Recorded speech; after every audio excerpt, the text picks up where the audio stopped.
Morning, everybody. Hope everybody is waking up to a great Saturday. I've already went on a 5-mile, what we call ruck march in the military. Carry my backpack around the neighborhood, just getting my body ready for the long trail, which hopefully is coming up at the very end of August, but mostly hiking the long trail in September. Looking so forward to it. You know, I've already done 100 miles, the piece at the AT and the long trail combined. Really looking forward to do those again, to see that again, but more so to see those 100 rugged miles that are north of there as they split off. Yeah, can't wait. Trying to decide how to get up there. I really want to take Amtrak train. I know it'll take a while, but what a cool way to travel. We'll see with this Delta variant crap that's kicking off again. Yeah, we'll see how that goes. May just end up driving. We'll see. Who cares? In the end, man, getting to go hike a 272-mile trail. Doesn't matter how you get there, as long as you get there. All right, exciting news. You may have seen my previous video the other day. It may have been a little cryptic, but I have been working on a book since about this time last year. Yeah, I published one this time last year. That one was called It's Time to Choose Your Ego or You, Unraveling Humanity's Biggest Secret. This one is more mental hiking related, but that's why I'm coming on here. I hate to promote the book a little bit because I have nobody else to promote it, so right now it's just me, so you gotta hear me talk about my book. I hate doing it really, but this book really is exciting me.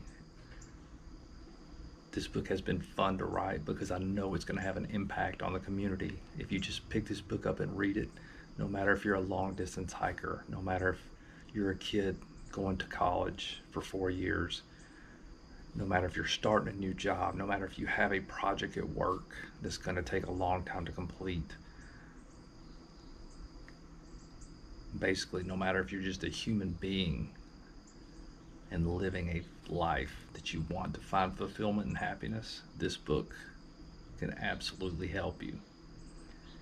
Now, the underlying foundation of this book, and by the way, the title is called Pushing North, Tame the Mind, Savor the Journey. The underlying foundation of this book revolves around hiking.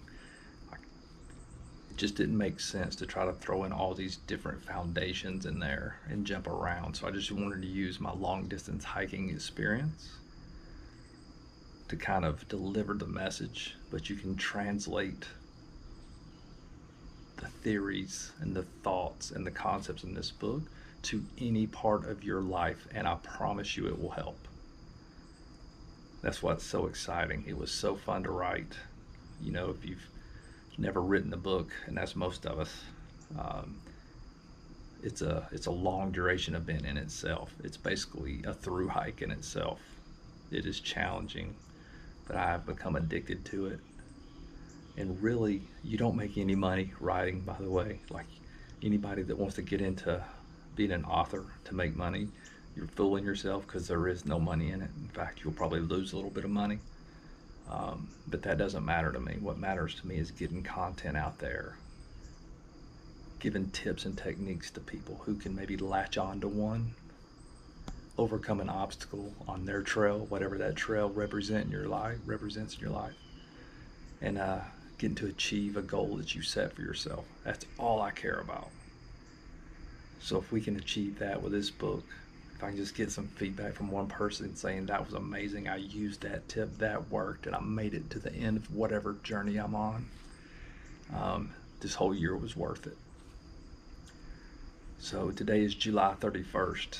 The book comes out tomorrow, 1 August. The Kindle version and the paperback version will be available on Amazon tomorrow. And then I do have an Audible version coming out. That was the voice you heard. If you haven't watched that video, go back and watch the video that I just posted a few days ago. That voice on there, That is my narrator. Everybody's like, ER, I wanted you to narrate. I wanted to hear your voice. I tell you, I gave it a good effort. But that's just not my strong suit. I was like, this is going to take me so much time. So there's just times in your life you got to know when to outsource. And me trying to read and throw emotions into it while I'm reading, man, it just doesn't work well for me.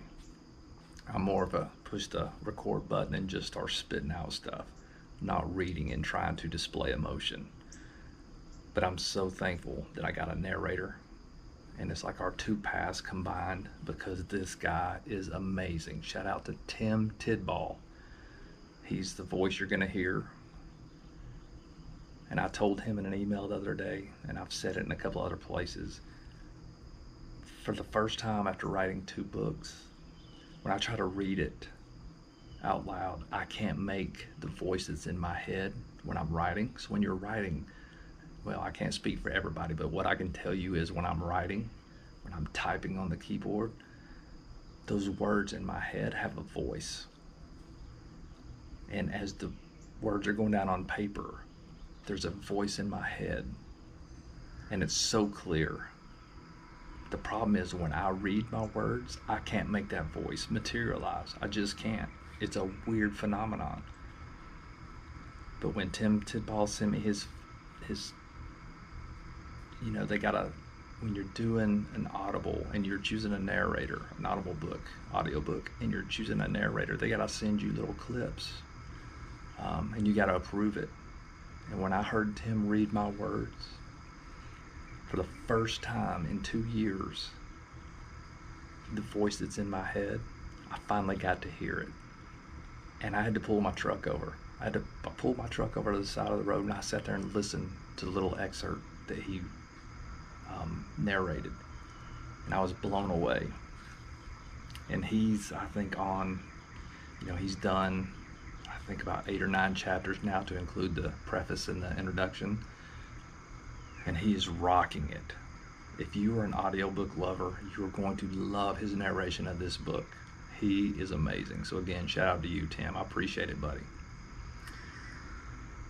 Yep, so tomorrow morning, when you wake up, hopefully you're not hungover. Hopefully you feel good. You get a cup of coffee, pull out your phone or get on your computer, go to Amazon and search for Pushing North, Tame the Mind, Savor the Journey by Trade Free, and click purchase, whether you're a paperback person or a Kindle person.